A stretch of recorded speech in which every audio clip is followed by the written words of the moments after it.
Start करते हैं हम अपना last side of income, that is income from business, और उसको देखते हैं क्या है, इसमें क्या कुछ आएगा क्या कुछ नहीं आएगा, वो हमने यहाँ पे देखना है। पेपर पास करना है आप लोगों ने, तो एक चीज़ याद रखिएगा, मैं आपको बड़े अज़ल से बताता आ रहा हूँ कि सेल्स टैक्स में से आपके अराउंड 30 मार्क्स के पेपर आने, 30 नंबर तक की ग्रेड है, 28-29 नंबर का पेपर आता है। इनकम फ्रॉम बिजनेस में से 20 मार्क्स तक का पेपर आता है, और वो जो हमारा ग्रेड ए है उसमें से कोई आपका अप टू 10 मार्क्स का पेपर है, ये एज पर ग्रेड है। आता कितने का है आप कह सकते हैं, सेल्स टैक्स में 28 मार्क्स का आएगा, बिजनेस में 18 मार्क्स का आएगा, और इसमें से ऑन एवरेज जो है वो 6 मार्क्स का पेपर आएगा आपको, अगर आप ऑन एवरेज एनालिसिस करेंगे और इसको देखेंगे।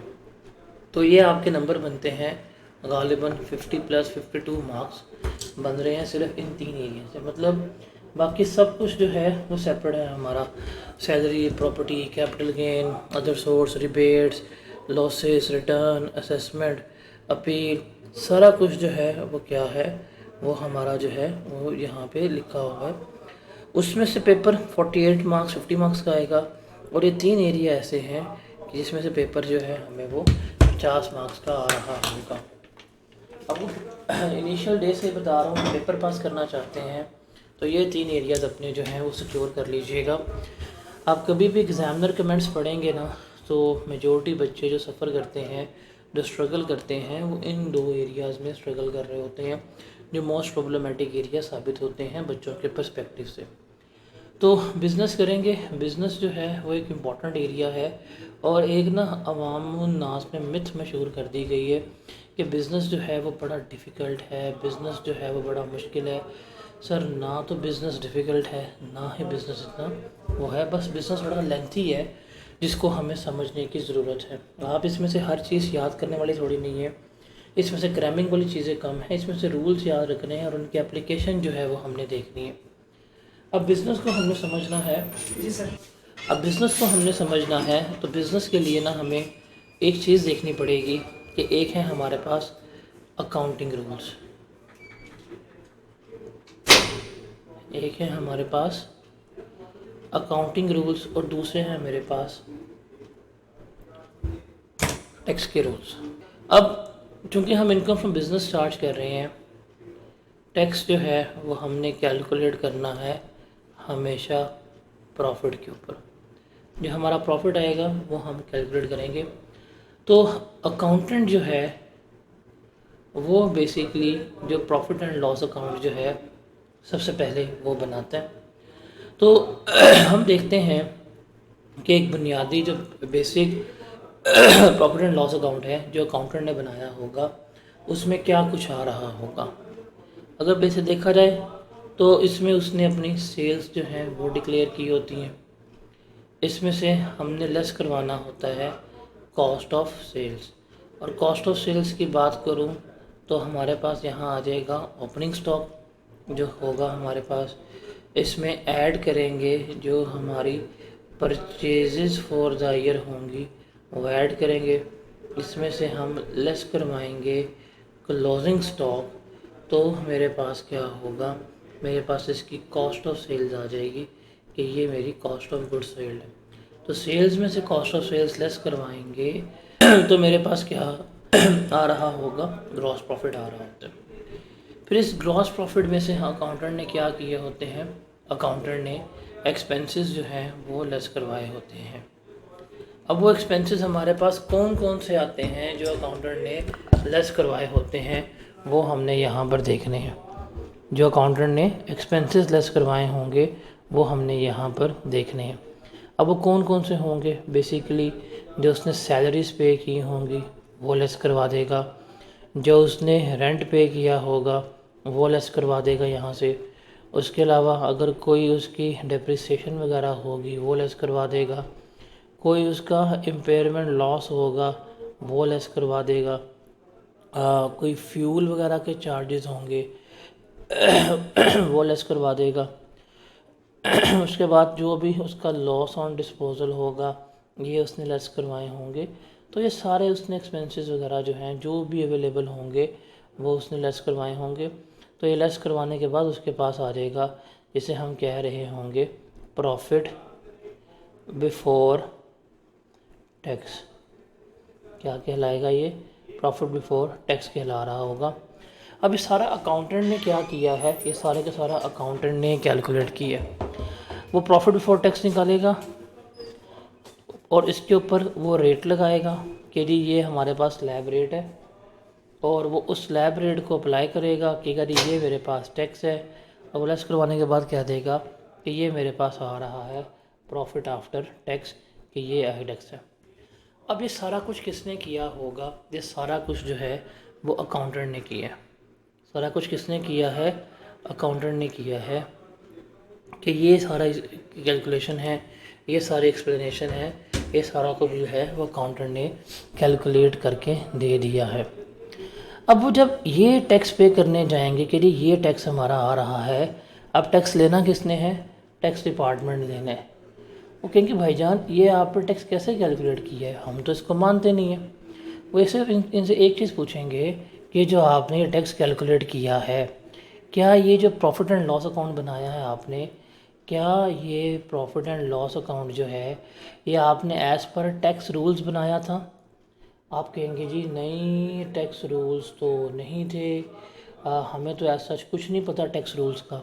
कहेगा वजह, इसको तो हम नहीं मान सकते। तो क्या करना पड़ेगा? वो कहेंगे इस प्रॉफिट को एडजस्ट करके दो, बिकॉज हमने टैक्स कैलकुलेट करना है तो हमें प्रॉफिट चाहिए as per the tax loss. हमें प्रॉफिट चाहिए as per the tax loss. तो as per the tax loss जो आपका प्रॉफिट रिक्वायर होगा वो इनको आपने कैलकुलेट करके देना है। तो क्या करेंगे? कहेंगे भाईजान आप इस प्रॉफिट में एडजस्टमेंट करें। तो हमने क्या देख पकड़ना होगा? अब यही न्यूमेरिकल का बेसिक फ्रेमवर्क है जो हमने यहाँ पे सीखना है। कि हमारे पास आ जाएगा प्रॉफिट बिफोर टैक्स, कि ये जी मेरा प्रॉफिट बिफोर टैक्स है। अब इसमें हमने एडजस्टमेंट्स करनी है। एडजस्टमेंट्स क्या करनी है? हमें सबसे पहले ऐड करना पड़ेगा इनएडमिसिबल एक्सपेंसेस या एडमिसिबल इनकम। क्या हमें करना पड़ेगा? इनएडमिसिबल एक्सपेंसेस ऐड करने पड़ेंगे या एडमिसिबल इनकम जो है वो ऐड करनी पड़ेगी। अब ये इनएडमिसिबल एक्सपेंसेस क्या होते हैं? ये वो एक्सपेंसेस हैं, ये वो लिस्ट है जो टैक्स वालों ने कह दिया था कि आपने लेस नहीं करवाने। टैक्स वालों ने क्या कहा था? टैक्स वालों ने कह दिया था कि आपने ये एक्सपेंसेस जो हैं वो लेस नहीं करवाने, और स्टिल आपने क्या किया है?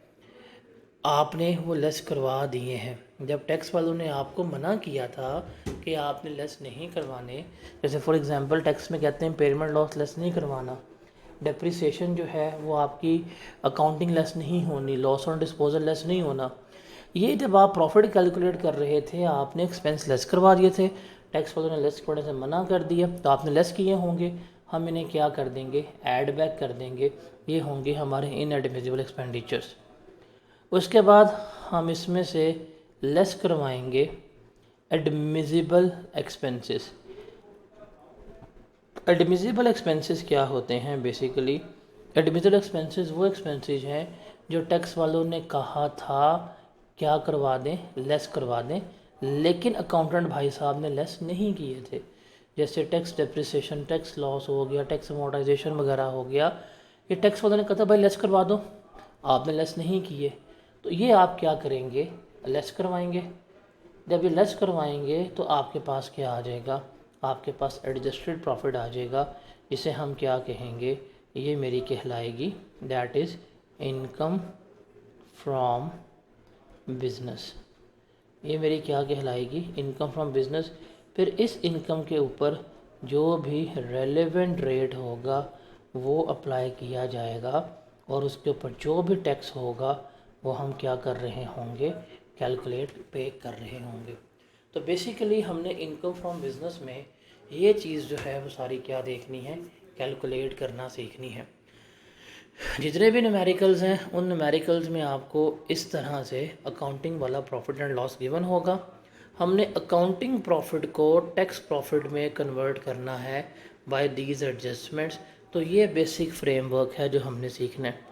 तो न्यूमेरिकल के पर्सपेक्टिव से बात करें तो न्यूमेरिकली ये हेड ऑफ इनकम ज़्यादा आसान है, बिकॉज इसमें यहाँ चीज़ें ऐड करनी है, यहाँ लेस करवानी है। बस इसमें क्योंकि रूल्स ज़्यादा हैं, एक वॉल्यूम ज़्यादा है, तो बच्चे कंफ्यूज हो जाते हैं। बट इसका बेसिक फ्रेमवर्क यही है कि अकाउंटिंग प्रॉफिट को टैक्स वाले प्रॉफिट में जो है वो क्या करना है, हमने कन्वर्ट करना है। Is that clear to everyone? यहाँ पे अब चीज़ें सीखनी है, कैलकुलेट करनी, वो इस रूल्स के मुताबिक हमने सारा कुछ देखना है, सीखना है कि इस तरह से हम इसको लेकर चल रहे होते हैं। तो स्टार्ट करते हैं हम इनकम फ्रॉम बिजनेस को। मैंने आपको बेसिक लॉजिक, बेसिक रूल्स जो है वो समझा दिए। अब हम देखते हैं जी कि बिज़नेस हमारा है क्या और क्या कुछ इसमें आएगा, वो सारा कुछ जो है वो अब हमने इसमें से देखना है। तो इसमें से जो रीड ओनली होगा वो मैं आपको बता दूंगा, और मैं तकरीबन देखा जाए आपने हर वीडियो देखा होगा, देखी होगी, आपने हर लेक्चर देखा होगा। मैं हर लेक्चर में, हर वीडियो में बताता हूँ कि दिस इज़ रीड ओनली, ये याद करना है, इसे क्रैम करना है। मैं ऑलमोस्ट हर लेक्चर में जहाँ पे भी होते हैं मैं बताता हूँ। ये बताने के बाद भी मुझे बच्चे मैसेज करते हैं सर वो हमें दोबारा बता दें, तो भाई खुद भी कुछ कर लिया करो। मैं आपका पेपर भी खुद दे आता हूँ जाके। अगर एक चीज़ लेक्चर में बता दी है, नोट करवा दी है, वो करवाने के बाद भी मैंने ही दोबारा बतानी है, तो मैं बेवकूफ़ हूँ जो लेक्चर में बता रहा होता हूँ। तो इस चैप्टर में भी, पूरे बिज़नेस में भी मैं आपको जो जो चीज़ बताऊँगा क्रैम करने के लिए वो क्रैम करनी है, जो चीज़ याद करने के लिए बताऊँगा वो याद करने वाली होगी। बाकी मेजॉरिटी रूल्स रिमेंबर करने हैं। आपने इनकम फ्रॉम सैलरी पढ़ी है, सैलरी हमने कंप्लीट की है। अब सैलरी में भी देखा था तो हमारे पास ना रूल्स का एक जुमा बाज़ार लगा हुआ था कि जी ये रूल्स है, ये रूल्स हैं, और उन रूल्स की न्यूमेरिकल एप्लीकेबिलिटी थी। Same goes with the business. तो स्टार्ट करते हैं। अब मैंने बिज़नेस को ना आपको मैं बार बार कह रहा हूँ कि आप लोगों के पास बुक होनी चाहिए। अगर आपके पास हार्ड बाउंड में बुक नहीं है तो आप लोग सफ़र करेंगे, मुझे ना कीजिएगा। अगर आप इसके बुक के कंटेंट में आते हैं तो चैप्टर नंबर 9, 10, 11, 12 हमने इनकम फ्रॉम बिज़नेस को 4 चैप्टर्स में क्या किया हुआ है, डिवाइड किया हुआ है। अब बेसिकली 4 चैप्टर हैं नहीं, बट मैंने आपको अंडरस्टैंडिंग में डेवलप करने के लिए और बिज़नेस को बर्डन फील ना करवाने के लिए क्या किया है, इसको 4 चैप्टर्स में डिवाइड कर दिया है, ताकि आपको याद करते हुए कोई किसी किस्म की प्रॉब्लम, कोई किसी किस्म की परेशानी जो है वो फील ना हो रही हो। तो अब मैं आपको यहाँ पे स्लाइड से बताता जाऊँगा, आपने साथ साथ अपनी बुक्स के ऊपर हाईलाइट करते जाना है। कोशिश कीजिएगा जो चैप्टर मैं आपको बुक पे हाईलाइट करने के लिए बता रहा हूँ वो बुक पे ही हाईलाइट कीजिएगा, तो आगे आपको रिवाइज करते हुए या फाइनल प्रिपरेशंस में कोई प्रॉब्लम वगैरह जो है वो फील ना हो।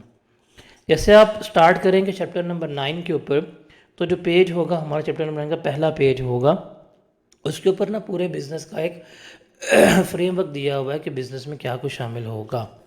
तो वही बात करते हैं कि हमने अपने बिज़नेस को ना इन तमाम में सेक्शंस में डिवाइड कर दिया है। पहला सेक्शन होगा हमारे पास बिज़नेस इनकम का, जो इनकम के बारे में बता रहा होगा, और बेसिकली इसमें हम 2 सेक्शंस पढ़ेंगे, सेक्शन नंबर 18 होगा, सेक्शन नंबर 19 होगा। अच्छा, सेक्शन नंबर्स जो हैं वो हमें याद करने की कतई ज़रूरत नहीं है। तो हम देखेंगे एक हमारी बिज़नेस इनकम क्या होती है, एक स्पेकुलेटिव इनकम क्या होती है। ये बेसिकली हमें बता रहे हैं कि भाई ये हमारी इनकम है, दैट्स इट। असल कहानी ना इनकम से नहीं है। टैक्स वालों को इस चीज़ से कतई मसला नहीं है कि भाईजान ये आपकी इनकम है या ये आपकी इनकम नहीं है। उनको है कि भाई जो भी चीज़ है ना, आप कहते हो इनकम है, हम क्या करेंगे, हम आपको आपकी इनकम का पार्ट बना देंगे। वो क्या कहेंगे, वो जो भी कहेंगे हम क्या कहेंगे, हम आपकी इनकम का पार्ट जो है बनवा देंगे। मसला कहाँ पे आता है, कहानी कहाँ पे है, एक्सपेंसेस की। बिकॉज हमने क्या पे करना है, हमने जो है प्रॉफिट पे करना है। और प्रॉफिट कैसे आता है, सेल्स में से, रेवेन्यू में से एक्सपेंसेस लेस करेंगे फिर प्रॉफिट आएगा। तो असल कहानी कहाँ पे है, असल कहानी हमारी शुरू होती है एक्सपेंसेस की तरफ से। और रूल्स हमारे कौन से हैं, सारे रूल्स हमारे एक्सपेंसेस से ही रिलेटेड हैं कि भाई ये चीज़ जो है लेस करवानी है, ये चीज़ जो है वो हमने लेस नहीं करवानी। तो असल कहानी है हमारी पूरे बिज़नेस की एक्सपेंसेस पे, जिसमें हम देखेंगे कुछ जनरल एक्सपेंसेस होते हैं, जिसमें एडमिसिबल एक्सपेंसेस हैं, इनएडमिसिबल एक्सपेंसेस हैं। ये आपको चैप्टर नंबर 9 में ना प्रॉपर लिस्ट मिलेगी, पहले पेज के ऊपर ही हेडर के नीचे। सेक्शन नंबर 20 होगा एडमिसिबल का, 21 होगा आपका इनएडमिसिबल का। फिर हम देखेंगे कुछ हमारे पास कैपिटल एक्सपेंडिचर, जिसमें depreciation, initial allowance, intangible amortization आ रही होती है। उसके बाद है जी डिस्पोजल ऑफ एसेट्स कैसे करने हैं, डिस्पोजल करना कैसे, गेन कैसे होगा, लॉस कैसे होगा, वो हम देखेंगे। फिर कुछ स्पेशल एक्सपेंडिचर्स होंगे, कुछ स्पेसिफिक डिडक्शंस हैं कि अगर वो किस कारोबार में हुई तो वो इनकर होंगे, जिसमें साइंटिफिक रिसर्च आ रहा होगा, सेक्शन नंबर 26 होगा, employ training facility section number 27 होगा, प्रॉफिट ऑन डेट जो है वो 28 होगा, बैड डेट्स जो है वो 29 होगा, ये बीच में आएंगे। फिर हमारे पास सेक्शन नंबर आखिरी एरिया होगा मेथड्स ऑफ अकाउंटिंग का, जिसमें सेक्शन नंबर 32, 33, 34 और 35 जो हैं वो ये इन्वॉल्व हो रहे होंगे। तो बेसिकली अगर देखा जाए तो हमने क्या किया है, हमने अपनी बेहतर अंडरस्टैंडिंग के लिए अपने बिज़नेस को क्या किया है, डिवाइड कर दिया है इन 5 हेड्स में, इन 5 सेक्शंस में मैंने आपको डिवाइड कर दिया, ताकि आपको अंडरस्टैंडिंग के लिए कोई किसी किस्म की प्रॉब्लम ना पेश आए। Is that clear?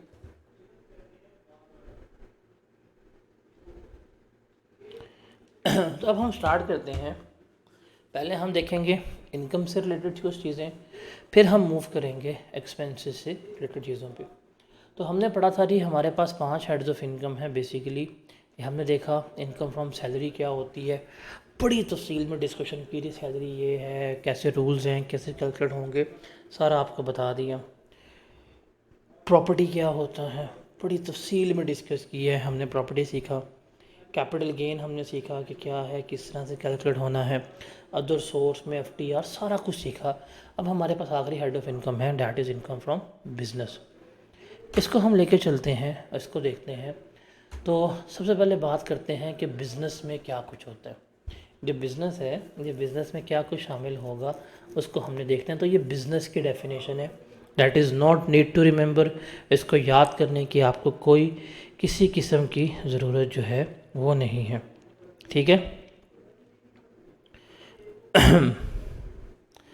तो बिज़नेस में क्या कुछ शामिल होता है कि किस किस चीज़ को हम बिज़नेस कहते हैं। रिमेंबर, ट्रेड, तजारत, ये बिज़नेस है। प्रोफेशन, ये बिज़नेस होता है। वकील हो गया, डॉक्टर हो गया, अकाउंटेंट हो गया, कसाई हो गया, ये सारा क्या कर रहे हैं, कारोबार कर रहे हैं। ये जो कॉमर्स आपका होता है, ये ट्रेडिंग वगैरह, ये ई कॉमर्स वगैरह, ये बिज़नेस का पार्ट बनता है। मैन्युफैक्चरिंग जो है वो भी क्या होती है, आपकी बिज़नेस होती है। और जो वोकेशन वगैरह होती है, ये जो वोकेशनल ट्रेनिंग होता है, प्लम्बर हो गया, और you can say that carpenter हो गया, इलेक्ट्रीशियन हो गया, अगर ये अपनी सर्विसेज प्रोवाइड कर रहे हैं, ये भी क्या होगा, आपका बिज़नेस आएगा। और जो एडवेंचर्स वगैरह होते हैं, ये भी बिज़नेस का पार्ट बनते हैं। इसके अलावा कोई भी ऐसी एक्टिविटी जो इनके साथ हो रही है, इनसे मुंसलिक है, मतलब ट्रेडिंग के दौरान, प्रोफेशन के सर्विसेज के दौरान, वोकेशंस के दौरान, एडवेंचर के दौरान, अगर आप कोई भी एक्टिविटी वगैरह कर रहे हैं, वो भी किसका पार्ट बनेगी, बिज़नेस का पार्ट बनेगी।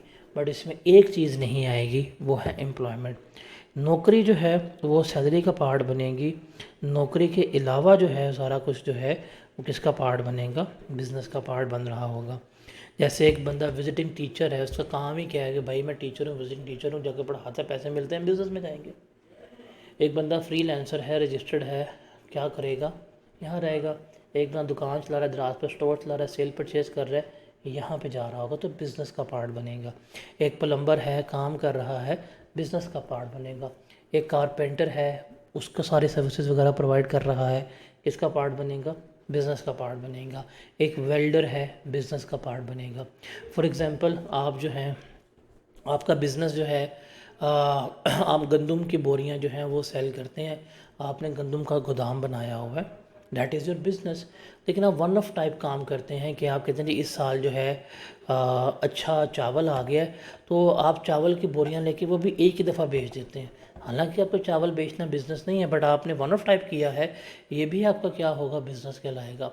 या in any case you can say that कि आपका काम जो है वो दूध दही वाला, आप दूध दही बेच रहे हैं, लेकिन आपको पता सीज़न आ रहा है और तरबूज जो हैं वो बिकने वाले हैं, आप तरबूज लेके वो भी उठा के बेच देते हैं अपनी दुकान के सामने लगा के, ये भी क्या होगा, आपका बिजनेस ही ट्रीट हो रहा होगा।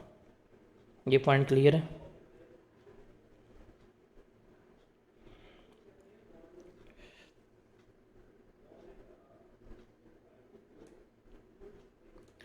और उसके बाद देखते हैं कि इनकम फ्रॉम बिजनेस में क्या कुछ शामिल होगा। तो बेसिकली हम यहाँ पे देखेंगे सेक्शन नंबर 18 को। ये सेक्शन नंबर 18 स्टार्ट हो रहा है, इसके ऊपर लिख रहे रीड ओनली है, इसको याद करने की ज़रूरत नहीं है।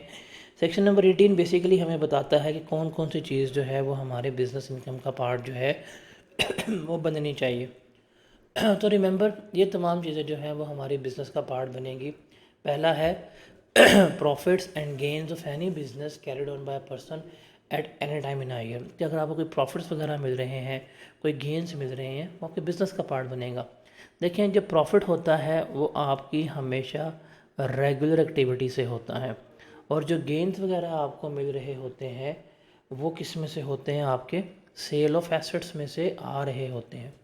जैसे फॉर एग्ज़ाम्पल आपकी कोई मिल्क शॉप है, कोई आपकी दूध की दुकान है, ठीक है, आप मिल्क प्रोडक्ट्स बेच रहे हैं, दूध दही बेच के जो आपको कमाई होगी वो आपका क्या आएगा, उससे आपका प्रॉफिट आएगा, और ये आपके बिज़नेस का पार्ट बनेगा। लेकिन आप उसी मिल्क शॉप में आपके पास एक फ्रिज पड़ा हुआ है, आप उस फ्रिज को डिस्पोज ऑफ करते हैं, और वो डिस्पोज ऑफ करके अगर आपको गेन हो गया तो ये गेन भी किसका पार्ट बनेगा, आपकी इनकम फ्रॉम बिजनेस का पार्ट जो है बन रहा होगा।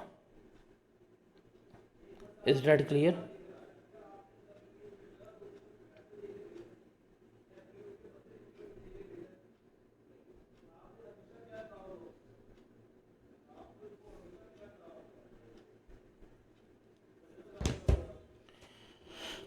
उसके अलावा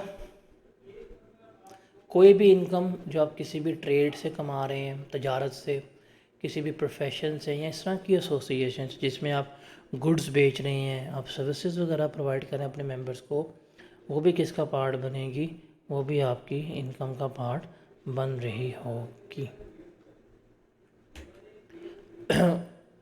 उसके अलावा अगर आपने कोई भी टेंजिबल मूवेबल प्रॉपर्टी लीज पे दी है, बिज़नेस का पार्ट बनेगा। ये आपको इनकम फ्रॉम प्रॉपर्टी जब पढ़ा रहा था, इनकम फ्रॉम प्रॉपर्टी में बड़ी तफसील में डिस्कस किया था, कि जो भी क्या कहते हैं इमूवेबल प्रॉपर्टी होगी, उसको रेंट आउट करोगे, उसको लीज पे देंगे, उसके ऊपर जो रेंट आएगा वो हमेशा आपकी इनकम फ्रॉम प्रॉपर्टी का पार्ट बनेगा। ये हमने वहाँ पे बहुत तफसील में डिस्कस किया था, इतनी डिटेल में डिस्कस किया था कि हमने पूरा हेड कंप्लीट किया। और अगर आप कोई भी मूवेबल प्रॉपर्टीज़ एसेट्स देते हैं, फॉर एग्जांपल कार किराए पे दे दी, जनरेटर किराए पे दे दिया, एसी किराए पे दे दिया, ये अगर आप रेंट पे दे रहे हैं, इनसे रेंट आएगा, तो वो हमेशा बिजनेस का पार्ट बनेगा। ये क्लियरली पड़ा था कि जो इमूवेबल प्रॉपर्टी होगी उसका रेंट हमेशा इनकम फ्रॉम प्रॉपर्टी का ही पार्ट बन रहा होगा, ठीक है। उसके बाद हम चलते हैं आगे। जो मैनेजमेंट फ़ीस वगैरह होती हैं, जो मैनेजमेंट कंपनी अर्न कर रही होती हैं, जैसे बैंक वगैरह लेते हैं, या इवेंट मैनेजमेंट कंपनीज़ वगैरह होती हैं, उनको जो फ़ी मिल रही होती है वो भी उनके बिज़नेस का पार्ट बन रहा होगा, जिसमें मुदारबा मैनेजमेंट कंपनी वगैरह भी शामिल होती हैं। उसके अलावा ये वाला पॉइंट इंपॉर्टेंट है, इसको हाईलाइट कर लीजिएगा ज़रा, कि अगर आपको कोई भी बेनिफिट मिला है ड्यू टू पास्ट, प्रेजेंट या प्रोस्पेक्टिव बिजनेस रिलेशनशिप, कि आपका माजी में कोई बिज़नेस रिलेशन था, उसकी वजह से आपको बेनिफिट दिया जा रहा है, या आपका कोई मौजूदा बिज़नेस रिलेशन है, उसकी वजह से कोई बेनिफिट दिया जा रहा है, या फ्यूचर में कोई बिज़नेस का रिलेशन बनेगा, उसकी वजह से आपको बेनिफिट दिया जा रहा है। अब वो बेनिफिट चाहे कन्वर्टेबल इनटू मनी हो या कन्वर्टेबल इनटू मनी ना हो, वो बेनिफिट जो है वो भी आपके इनकम फ्रॉम बिज़नेस का पार्ट बनेगा। अब ये वाला पॉइंट जो है वो रिसेंट टेस्ट हुआ है। जैसे फॉर एग्जांपल मिस्टर मलक रियाज ने कॉन्ट्रैक्ट किया डीएचए के साथ कि जी वो उनका फ़ेज़ 120 जो है लाहौर में बना के देगा, और डीएचए ने कहा ठीक है, हम आपको 100 मिलियन पे करेंगे और साथ आपको 1 कनाल का प्लॉट भी दे देंगे।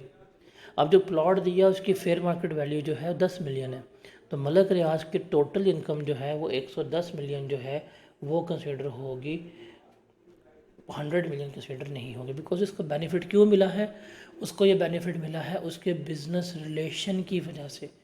तो जो बेनिफिट उसको उसके बिजनेस रिलेशन की वजह से मिलेगा, रिमेंबर, वो हमेशा उसकी इनकम का पार्ट बनेगा। बेसिकली ये किस चीज़ को इंडिकेट कर रहा है कि जो हमारा you can say that sometimes जो है बैंक्स वगैरह क्या कर देते हैं, लोन वगैरह जो है वेव ऑफ कर देते हैं, कर्ज़ा माफ़ कर देते हैं, इंटरेस्ट माफ़ कर देते हैं। वो जो लोन माफ़ किया जाएगा, जो कर्ज़ा माफ़ किया जाएगा, वो भी किसका पार्ट बनेगा, वो भी हमारी इनकम फ्रॉम बिजनेस का पार्ट जो है वो बन रहा होगा। ये वाला पॉइंट पेपर में रिसेंट टेस्ट हुआ है कि अगर आपका लोन माफ़ कर दिया गया, भाई मेरा लोन तो माफ़ नहीं होता, आपका लोन क्यों माफ़ हुआ है। अब वो जो आपका कर्जा माफ़ किया गया है या जो आपका इंटरेस्ट माफ़ किया गया, this is a benefit, that benefit is earn due to your business relation. वो जो कर्जा माफ़ किया जाएगा, जितना भी कर्जा माफ़ किया जाएगा, वो सारे का सारा आपकी इनकम फ्रॉम बिजनेस का पार्ट जो है वो बन रहा होगा।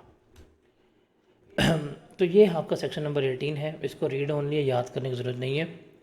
अब अगली बातें ये सारी की सारी आपकी रीड ओनली हैं, वो ना हो आप इसको हिल हिल के याद कर रहे हो। अब ये है वही वाली बात है उन कंपनीज़ के लिए जिनका कारोबार ही क्या है, प्रॉफिट ऑन डेट अर्न करना है। मतलब हम बात कर रहे हैं बैंक की, या हम बात कर रहे हैं जो हमारे पास फाइनेंशियल इंस्टीट्यूशंस हैं उनकी बात जो है वो कर रहे हैं। अब बैंक का मेन मकसद जो है वो क्या होता है, बेसिकली लोन देना, इंटरेस्ट कमाना। फाइनेंशियल इंस्टीट्यूशन का मेन मकसद क्या होता है, लोन देना, इंटरेस्ट कमाना। जो बैंक्स हो गए, जो फाइनेंशियल इंस्टीट्यूशंस वगैरह हो गए, अगर ये कोई प्रॉफिट ऑन डेट अर्न कर रहे हैं तो ये इनकी इनकम फ्रॉम बिजनेस का पार्ट बनेगा। और रिमेंबर रिमेंबर रिमेंबर, अगर मैं कोई प्रॉफिट ऑन डेट अर्न कर रहा हूँ तो हम एफ में पढ़ के आए हैं, यहाँ तो एफ में जाएगा, यहाँ वो एन का पार्ट बन रहा होगा। जैसे एग्जांपल है, mister Sam deposited 1 million in HBL bank. Sam ने जो है 1 मिलियन जो है वो कहाँ जमा करवा दिया, HBL बैंक में जमा करवा दिया। अब HBL ने वही 1 मिलियन सैम से लिया और किसको दे दिया, मैन को दे दिया। अब HBL जो है मैन से 2 लाख रुपए इंटरेस्ट ले रहा है, HBL जो है सैम को 1 लाख रुपए इंटरेस्ट दे रहा है। अब सैम का तो एक कारोबार नहीं है, तो जो सैम को इंटरेस्ट मिलेगा 1 लाख रुपए का, वो इसकी FTR का पार्ट बन रहा होगा, हम अदर सोर्स में लेके चलेंगे। लेकिन जो HBL को इंटरेस्ट मिला है, HBL ने 2 लाख रुपए का इंटरेस्ट रिसीव किया है, ये 2 लाख रुपया किसका पार्ट बनेगा, इसकी इनकम फ्रॉम बिजनेस का पार्ट बनेगा। और जो इसमें से इसने एक्सपेंस वगैरह पे किए होंगे वो लेस करवाएगा, तो इसका नेट प्रॉफिट आ रहा होगा। ये चीज़ है, इस तरह हम इसको लेकर चल रहे होते हैं। Is that clear to everyone?